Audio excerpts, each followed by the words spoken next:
Hello everyone. Okay. Welcome once again. तो आज हम लोग देखेंगे हमारा नेक्स्ट पार्ट जो है the second lecture of reproduction in lower and higher plants. Okay. Last lecture में हमने देख लिया था कि रिप्रोडक्शन क्या होता है, लाइफ स्पैन क्या होती है. Okay. What is the importance of reproduction. Then हमने रिप्रोडक्शन के टाइप्स देखे, जिसमें कि हमने असेक्सुअल मोड ऑफ रिप्रोडक्शन और सेक्सुअल मोड ऑफ रिप्रोडक्शन के बारे में पढ़ा था. बट लास्ट लेक्चर में हमने सिर्फ ये देखा कि असेक्सुअल मोड ऑफ रिप्रोडक्शन क्या होता है और किस तरीके से असेक्सुअल मोड ऑफ रिप्रोडक्शन होता है प्लांट्स में. ये चीजें हम लोग हमने डिस्कस की है लास्ट लेक्चर में. आज हम लोग डिस्कस करेंगे कि सेक्सुअल रिप्रोडक्शन प्लांट्स में कैसा होता है. ओके. और कैसे कुछ इवेंट्स होते हैं प्लांट्स में रिप्रोडक्शन में. ओके. जैसे कि कुछ होते हैं प्री फर्टिलाइजेशन इवेंट, कुछ होते हैं फर्टिलाइजेशन, और there are some post fertilization events. तो आज बेसिकली हम लोग देखेंगे कि सेक्सुअल मोड ऑफ रिप्रोडक्शन क्या होता है. ओके. सो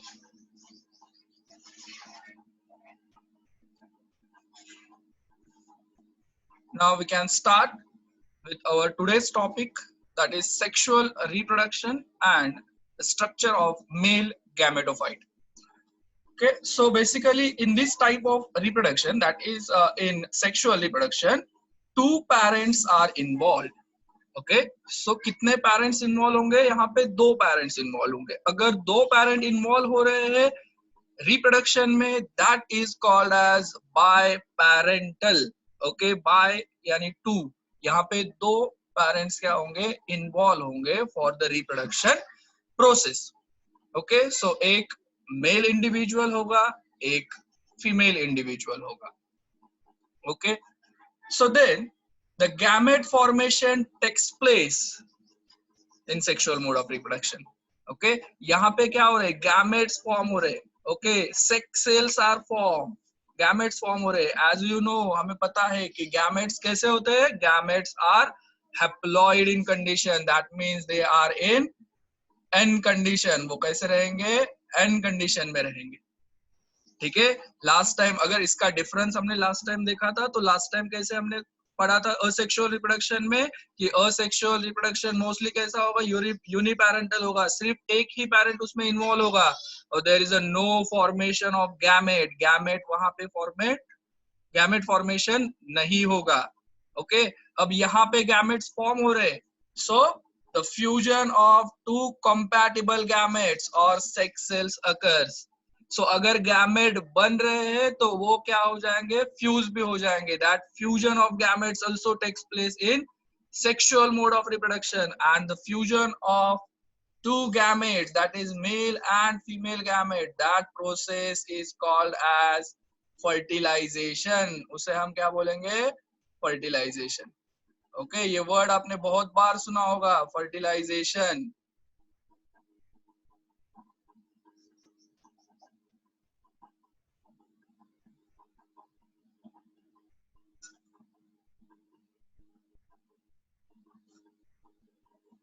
सो याद रखना है ये वर्ड हमें कि fertilization means what? The fertilization means the fusion of gametes. The male gamete fuse with female gamete and form a zygote. Okay, so उस प्रोसेस को हम बोलेंगे fertilization. The produced offspring are not identical. See, sexual mode of reproduction में जब offspring produce होंगे, वो offspring identical नहीं रहेंगे. They are variants. ओके. उनमें कुछ ना कुछ वेरिएशंस होगा. इसलिए हम बोलते हैं कि sexual mode of reproduction is very important for evolution of the species. Species का इवोल्यूशन हो सकता है अगर वेरिएशंस आए तो, और वेरिएशंस किस चीज से आ रहे हैं? तो सेक्सुअल मोड ऑफ रिप्रोडक्शन में. असेक्सुअल में वेरिएशंस नहीं आएंगे. असेक्सुअल मोड ऑफ रिप्रोडक्शन में जो ऑफस्प्रिंग या प्रोजेनी फॉर्म होते हैं वो कैसे होते हैं? those are identical with each other, उसे हमने बोला था कि those are clone of each other. तो क्या होते हैं? क्लोन्स होते हैं एक दूसरे के, जो कि मॉर्फोलॉजिकली एंड जेनेटिकली सिमिलर रहेंगे. ओके, अब हम प्लांट्स के बारे में अगर बात करें तो the flower is specialized reproductive structure of plant. Plant में रिप्रोडक्टिव स्ट्रक्चर क्या है? The flower. Okay, so the flower is specialized reproductive structure of plant in which sexual reproduction takes place, जिसमें कि sexual reproduction होगा. Okay, flower produce gamete and ensures the fertilization process. Flowers ही क्या करेंगे? Gamete produce करेंगे and they ensures the process of fertilization. Okay, वहीं पे fertilization की process होगी. The typical flower consist of 4 different whorls. Okay, अगर हम typical flower का example ले ले या हम बोलेंगे कि एक complete flower. Okay, so complete flower में कितने whorls होंगे? 4. 4 whorls होंगे उसमें बेटा. So those are calyx, corolla, androecium and gynoecium. These are the 4 whorls. अगर हम इसको categorize करें तो हम categorize कर सकते हैं उसको the accessory whorls and the essential whorls. Accessory whorls मतलब क्या? जो कि essential whorls को protect कर रहे हैं. Okay, assess कर रहे हैं for the fertilization. Okay, so उसमें आते हैं calyx and corolla. अपने lower classes में भी पढ़ा होगा calyx and corolla. So देखो यहाँ पे ये जो green colors के दिख रहे, those are the calyx, और ये जो दिख रहे हैं आपको पिंक कलर में फ्लावर के, तो वो है corolla. Okay, the individual member, अगर हम इंडिविजुअल मेंबर की बात करें कैलेक्स के, okay, the individual member of calyx is called as sepal. उसे हम क्या बोलेंगे? Sepal. And the individual member of corolla, corolla के अगर इंडिविजुअल मेंबर की हम बात करें तो उन्हें हम बोलते हैं पेटल्स. उन्हें हम क्या बोलते हैं? पेटल्स. ओके, सो ये 2 हो गए आपके एक्सेसरी वर्ड्स. फिर essential words means what? Essential words means the reproductive words. Okay, basically वो रिप्रोडक्शन में इन्वॉल्व होंगे. ओके, जो कि मेल गैमेट प्रोड्यूस करेंगे, फीमेल गैमेट प्रोड्यूस करेंगे. ऐसे जो होंगे वर्ड्स उसे हम बोलते हैं इसेंशियल वर्ड्स, या आप उसे रिप्रोडक्टिव वर्ड्स भी बोल सकते हैं. वो कौन से है? एंड्रोशियम और गाइनोशियम. ओके, अभी ये एंड्रोशियम जो होगा वो होगा male reproductive part of the flower, और गाइनोशियम होगा female reproductive part of the flower. यहां तक क्लियर है बेटा? सो एंड्रोशियम, अगर हम एंड्रोशियम की बात करें और एंड्रोशियम के इंडिविजुअल मेंबर के बारे में हम लोग बात करें तो the individual member of androecium is called as stamen. उसे हम क्या बोलेंगे? स्टेमेंस. ओके, और गाइनोशियम के अगर हम इंडिविजुअल मेंबर के बारे में बात करेंगे तो उसे हम बोलेंगे कार्पेल.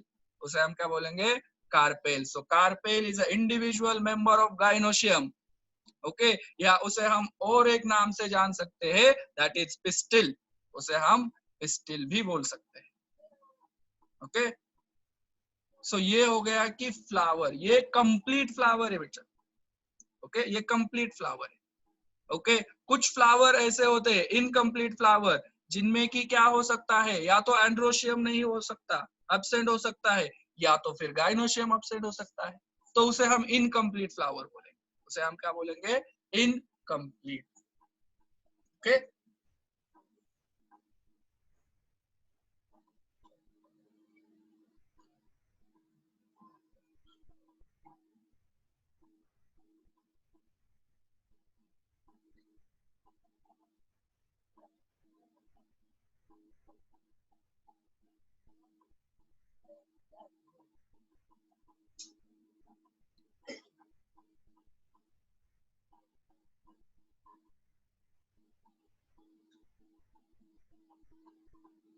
सो अब हम देखेंगे कि structure of male gamete, gametophyte.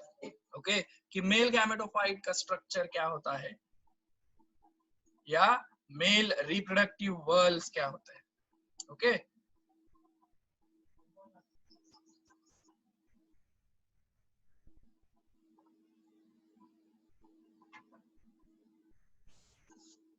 Okay, the male reproductive world of flower is called as androecium. Okay, जो मेल रिप्रोडक्टिव वर्ल्ड होगा फ्लावर का उसे हम क्या बोल रहे हैं? एंड्रोशियम. और the individual member of androecium is called as stamen. Individual member जो रहेगा एंड्रोशियम का उसे हम स्टेमन कहेंगे. ओके अगर हम स्टेमन की बात करें तो the स्टेमन consist of anther, filament and connective. अगर हम सिर्फ एक स्टेमन की बात करें, एक स्टेमन की बात करें तो अगर आपने ये देखा होगा कि जैसे कि ये स्ट्रक्चर है,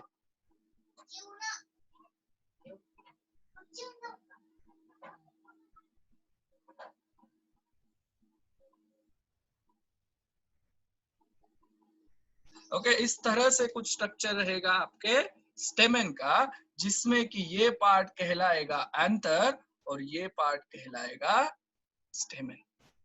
ओके सो अगर स्टेमन की बात करें तो स्टेमन में क्या है? फिलामेंट. फिलामेंट क्या है? It is a long and cylinder stock.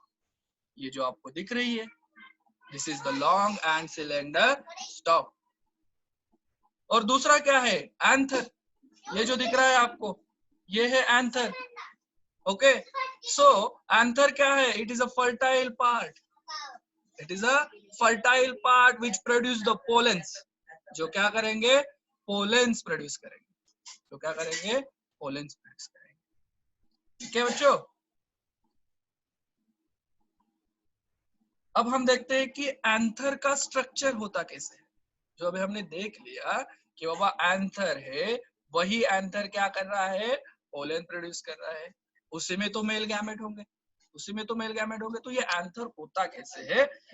The anther is bilobe structure. Okay कैसा रहेगा? It is a bilobe structure. यहाँ पे इस डायग्राम में आप देख सकते हैं, ये हो गया एक लोब और ये हो गया दूसरा lobe. Okay so it is a bilobe. या आप यहाँ पे भी देख सकते हैं, ये एक लोब हो गया, ये एक लोब हो गया. It is a bilobe structure. Two lobes are separated by connective. Okay these are the connective. यहाँ पे कनेक्टिव है ये. ओके ये दो लोब्स कैसे सेपरेट हुए हैं? With the help of connective. Connective के वजह से वो सेपरेट हो गए. इस कनेक्टिव में होता क्या है? It contains a vascular bundle. इसमें होके क्या? Vascular bundle. Vascular bundle means क्या बोल रहे हैं हम? यहाँ पे क्या होगा? इसमें होंगे xylem and phloem. Xylem and phloem vascular bundle में आते हैं. So the each anther lobe has two theca. हमने बोला कि एंथर बाइलोब है, दो लोब्स है. And each lobe has two theca. कितने थिका है? टू थिका. यहाँ पे देख लीजिए, ये क्लियर कर देते हैं. ये एक और ये एक. so ये क्या है? Theca. Okay each anther has a two theca sac like structure. Each theca contain one microsporangia. हर एक थिका में क्या है? एक माइक्रोस्पोरेंजिया है. यहाँ पे आप देख सकते हैं, ये एक, ये एक, ये एक और ये एक. Each theca contain one microsporangia. So total theca कितने बने? 4. तो टोटल माइक्रोस्पोरेंजिया भी कितने रहेंगे? 4. ओके सो इसलिए हम एंथर को क्या बोलते हैं? टेट्रास्पोरेंजिएट. उसे हम क्या बोलेंगे? टेट्रास्पोरेंजिएट. Tetra means 4. टेट्रा का मीनिंग क्या रहेगा? 4. सो 4 स्पोरेंजिया रहेंगे उनमें. माइक्रोस्पोरेंजिया कितने रहेंगे? 4. So anther is a tetrasporangiate.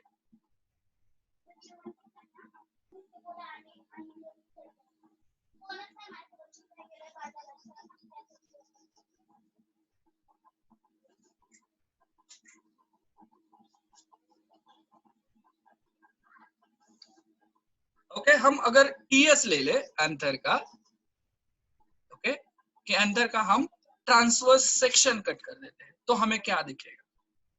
Okay,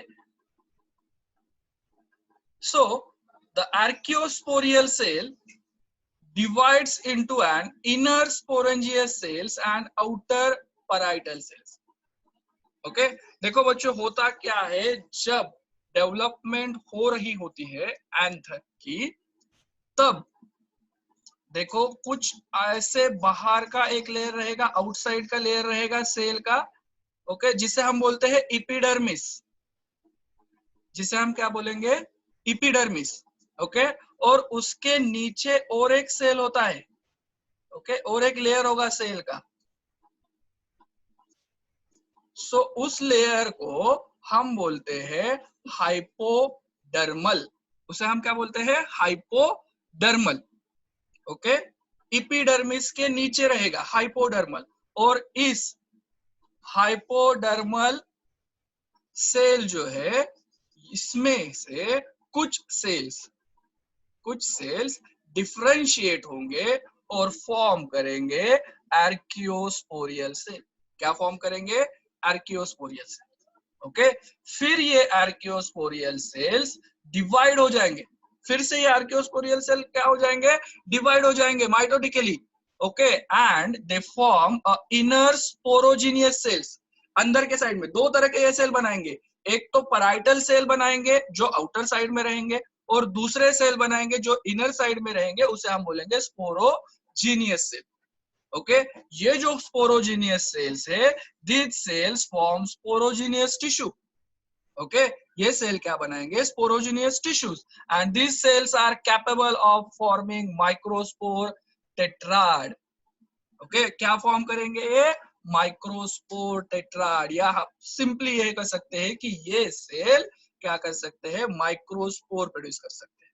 सो यहाँ पे आपको बहुत ध्यान रखना है कि स्पोरोजिनियस सेल जो होंगे वही क्या बनाएंगे? माइक्रोस्पोर। और वो कहाँ पे है? वो इनर साइड पे है। वो कहाँ पे रहेंगे? इनर साइड में रहेंगे। और जो पैराइटल सेल है, वो पैराइटल सेल फिर से डिवाइड होंगे and they form a anther wall layer.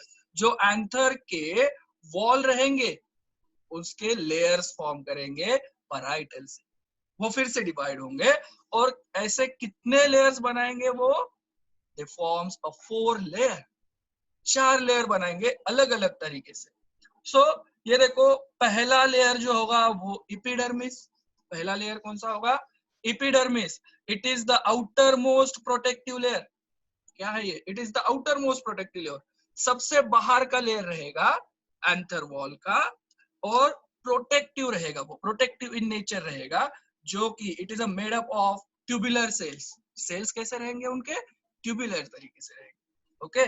उसके बाद इपिडर्मिस के अंदर, और आप लोग बोल सकते हैं इपिडर्मिस के नीचे दूसरा लेयर रहेगा, उसे हम बोलेंगे एंडोथेशियम लेयर। उसको हम क्या बोलेंगे? एंडोथेशियम। वो क्या है? It is the sub epidermal layer. Epidermis रहेगा, उसके नीचे का जो लेयर रहेगा वो एंडोथेशियम रहेगा, and it is made up of a radially elongated cell with fibrous thickening, okay। radially elongated cells रहेंगे एंडोथेशियम में, okay, with a fibrous thickening, okay, thickening रहेगी उनमें fibrous टाइप की। देन उसके बाद a middle layer, उसके बाद क्या रहेगा? middle layer and a made up of thin wall cell। इनमें बहुत ही थीन वॉल सेल रहेंगे मिडल लेयर में, और ऐसे 1 to 2 लेयर्स फॉर्म होंगे middle layer, 1 to 2 layers, which may be disintegrate in mature anther। Degenerate हो जाएंगे, डिसइंटीग्रेट हो जाएंगे जब एंथर मैच्योर हो जाएगा। जब एंथर इमैच्योर कंडीशन में है तो आपको वो मिडल लेयर दिखेगा। जब एंथर मैच्योर कंडीशन में जाएगा तब वे क्या हो जाएंगे? डिसइंटीग्रेट हो जाएंगे, ओके। और उसके बाद मिडल लेयर के अंदर जो लेयर रहेगा उसे हम बोलेंगे टैपेटम। उसे क्या बोल रहे हैं हम? टैपेटम। टैपेटम क्या है? It is the inner most nutritive layer. क्या है? Nutritive layer, inner most layer है, न्यूट्रिटिव लेयर है of anther wall, okay.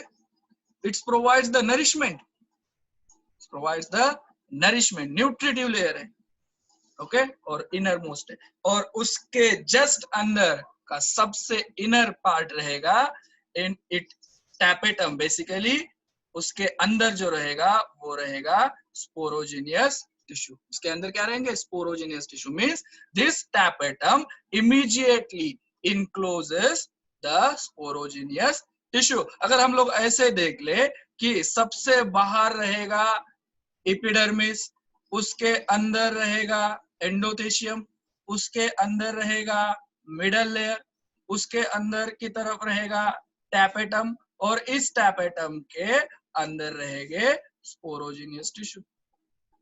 स्पोरोजिनियस tissue. यहां तक बच्चों क्लियर है? आगे चलते हैं।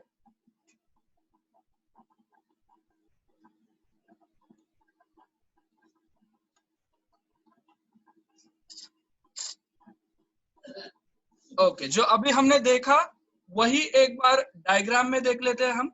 ये देखिए, ये जो बाहर का लेयर आपको दिख रहा है पूरा का पूरा, इसे हम क्या बोल रहे हैं?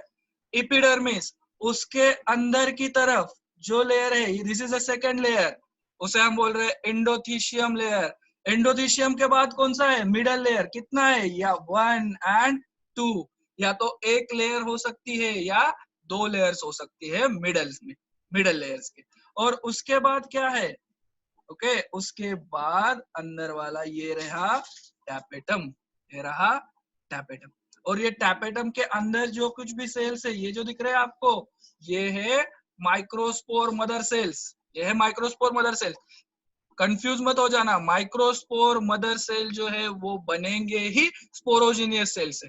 सो यहाँ पे ये मत कहना कि सर आपने स्पोरोजिनियस सेल्स बोला था, अब यहाँ पे दिख नहीं रहे। ओके, स्पोरोजिनियस सेल से ही एमएमसी बनेंगे, माइक्रोस्पोर मदर सेल्स। ओके, वो हम देखेंगे माइक्रोस्पोरोजिनेसिस में। तो ये सब क्लियर है अभी?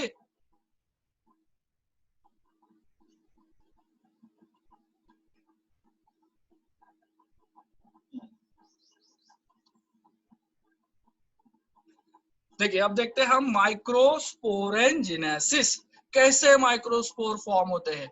ये देखो, जो आर्कियोस्पोरियल सेल थे, this archaeosporial cell undergoes a mitosis process and form the sporogenous tissue. उन्होंने क्या फॉर्म किए? Sporogenous tissue.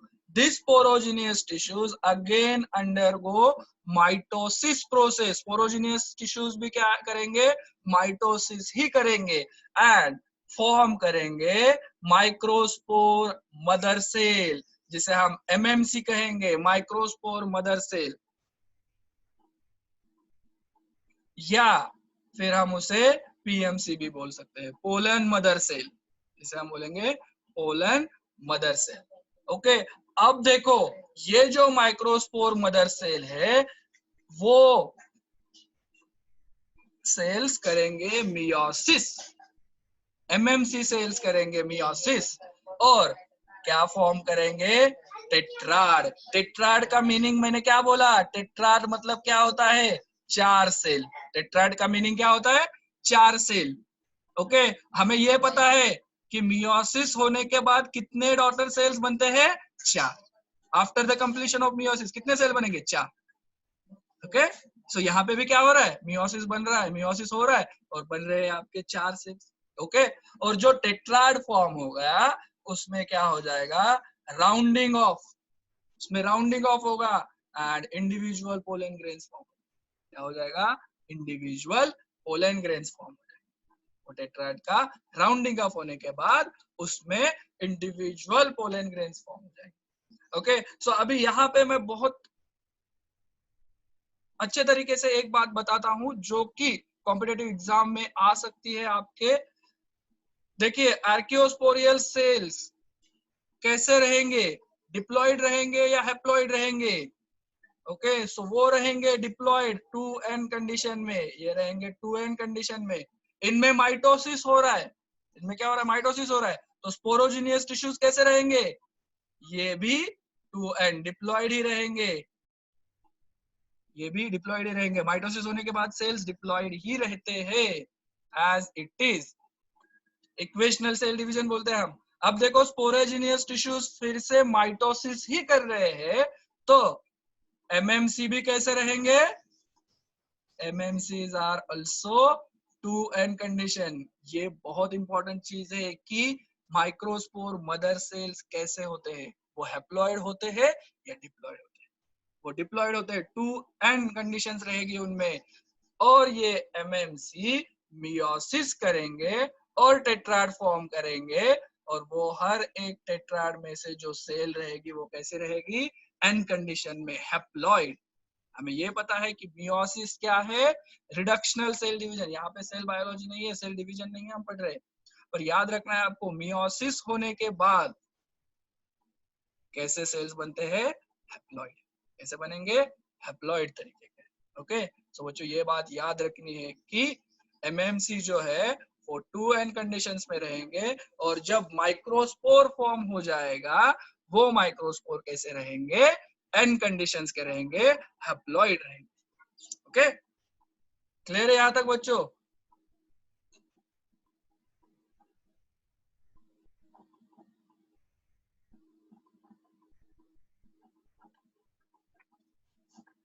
फिर देखते हैं कि स्ट्रक्चर ऑफ माइक्रोस्पोर, कि माइक्रोस्पोर का स्ट्रक्चर होता कैसे है।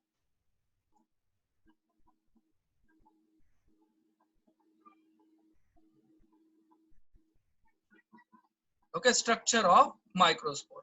As we know the typical pollen grains, जो पोलन ग्रेन्स अभी फॉर्म हुआ है, typical pollen grains is a non motile haploid unicellular body with a single nucleus. जो अभी अभी बना हुआ है पोलन ग्रेन्स, जो माइक्रोस्पोर राउंडिंग ऑफ होने के बाद बना हुआ है, वो कैसा है? नॉन मोटाइल है, it is a non motile, और हैप्लॉइड है। हैप्लॉइड क्यों है?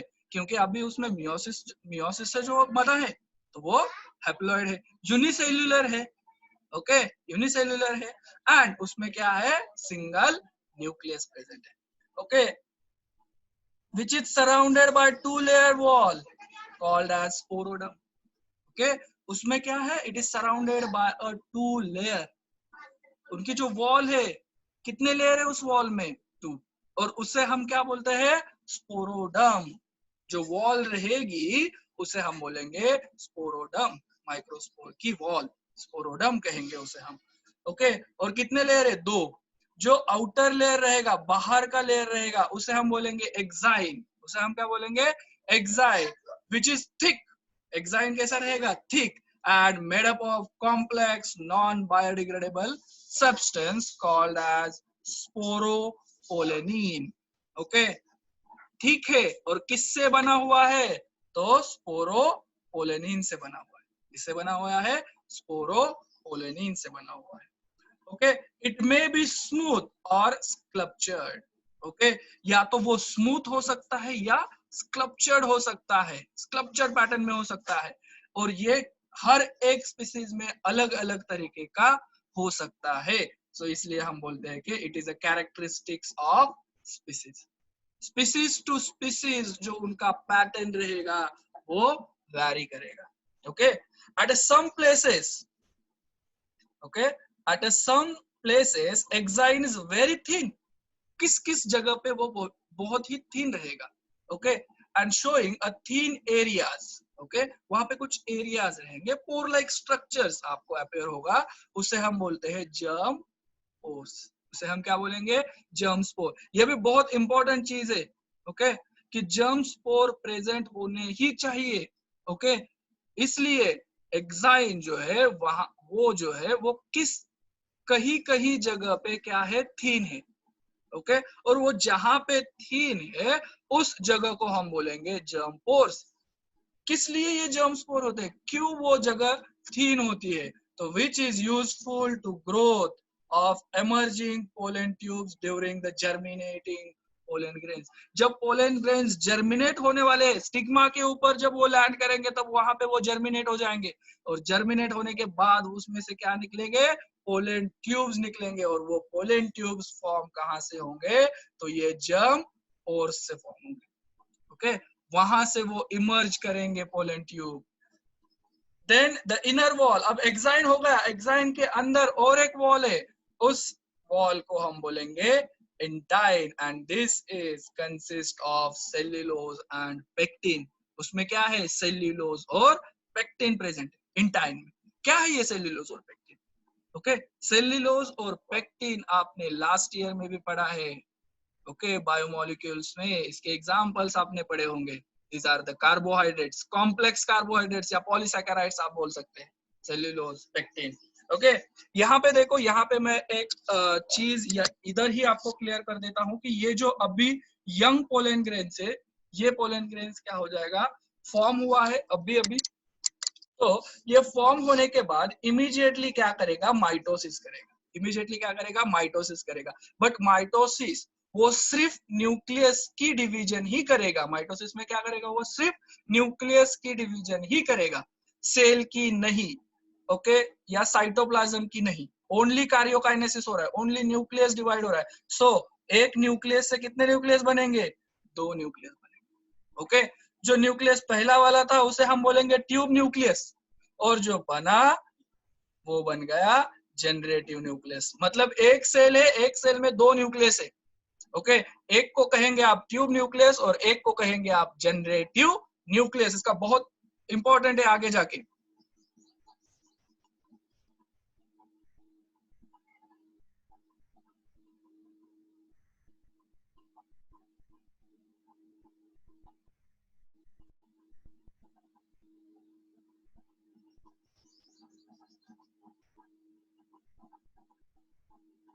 सो कि कैसे डेवलप हो रहा है male gametophyte. Okay, see the pollen grains undergoes first mitotic division to produce a bigger naked vegetative cell. Okay, so pollen grain जो है वो माइटोटिस या माइटोटिक डिवीजन करेंगे फर्स्ट, और क्या फॉर्म करेंगे, एक बिगर नेकेड सेल्स जिसे हम बोल रहे हैं vegetative cell. Okay, and a small thin walled generative cell. Okay, generative nucleus हमने बोला था, जनरेटिव सेल स्मॉल थीन रहेगी। The vegetative cell is rich in food and having the irregular shaped nucleus. यहाँ पे आप लोग देख सकते हैं, ये पोलन ग्रेन से माइटोसिस हो गया, ये क्या हो गया, वेजिटेटिव पार्ट, और ये हो गया generative cell, generative nucleus. Okay, ये बात क्लियर है आपको? देन ये जो वेजिटेटिव सेल रहेगी उसमें बहुत सारा साइटोप्लाज्म रहेगा। Okay, so it is rich in food and having a irregular shape nucleus. nucleus का shape कैसा है, irregular type का है। the generative cell floats in the cytoplasm of vegetative cell. जो जनरेटिव सेल रहेगी वो क्या करेगी, they are float in the cytoplasm of vegetative cell. Vegetative cell के साइटोप्लाज्म में वो क्या कर रही है, फ्लोट कर रही है।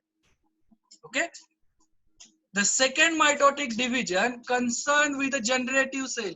अब second mitotic division होगी, but it is concerned with only a generative cell. Okay? किससे कंसर्न हो रही है, सिर्फ जनरेटिव सेल। मतलब सिर्फ जनरेटिव सेल ही सेकंड माइटोटिक डिवीजन करेगी, and it gives rise to non motile male gamete. और प्रोड्यूस होने के बाद वो क्या फॉर्म करेंगे, 2 नॉन मोटाइल मेल गैमेट। मतलब जो आपका जनरेटिव न्यूक्लियस था, जनरेटिव सेल का न्यूक्लियस था, उसमें क्या हो गया, माइटोसिस हो गया, न्यूक्लियर डिवीजन हो गई, और उससे बन गए 2 न्यूक्लियस। ओके, और उससे हम क्या बोल रहे हैं, there are 2 male gametes. So 2 male gametes form हुए, किससे, जनरेटिव सेल से। किससे, जनरेटिव सेल से। And the division of generative cell takes place either in pollen grains or in pollen tube. या तो वो पहले भी हो सकता है पोलन में, जैसे हमने वेजिटेटिव सेल में बोला वहीं पे हो सकता है, या तो ये जो प्रोसेस है जनरेटिव सेल की डिवीजन है वो पोलन ट्यूब में भी हो सकती है। जब पोलन ग्रेन्स जर्मिनेट होंगे तभी भी हो सकती है, देखो। बट मोस्ट प्रोबेबली, ओके, ज्यादातर ये कब होगी, पोलन ग्रेन्स में, पोलन ट्यूब्स में नहीं होंगी, बट हो सकती है। पोलन ट्यूब्स में भी हो सकती है, बट हमें यहाँ पे याद रखना है कि वो मोस्ट प्रोबेबली ज्यादा से ज्यादा वो जनरेटिव सेल की जो डिवीजन है वो पोलन ग्रेन्स में ही होगी। ओके, सो ये हो गया कि डेवलपमेंट ऑफ मेल गैमेट, कि कैसे मेल गैमेट डेवलप होते हैं। कितने मेल गैमेट्स फॉर्म हो गए बेटा? यहाँ पे 2 मेल गैमेट्स फॉर्म हो गए, और ये दोनों के दोनों यूज होने वाले हैं फर्टिलाइजेशन प्रोसेस। दोनों यूज होंगे, कैसे यूज होंगे वो हम लोग देखेंगे नेक्स्ट टाइम। तो अभी हमने पहला माइक्रोस्पोरेजिनेसिस आज तक देख लिया कि कैसे माइक्रोस्पोर फॉर्म होते हैं, कैसे मेल गैमेट फॉर्म होते हैं, ये हमने देख लिया।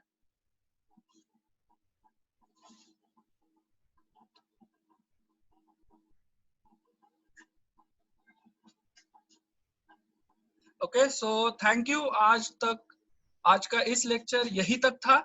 नेक्स्ट लेक्चर में हम लोग देखेंगे कि फीमेल गैमेटोफाइट कैसे फॉर्म होता है, जिसे हम मेगा स्पोरोजेनेसिस कहते हैं। कैसे होगा, कैसे मेगा स्पोर फॉर्म होगा, वो हम लोग देखेंगे नेक्स्ट लेक्चर में। ओके, भूलना मत लाइक करने, शेयर करने एंड सब्सक्राइब करने हमारा चैनल बायोगिक।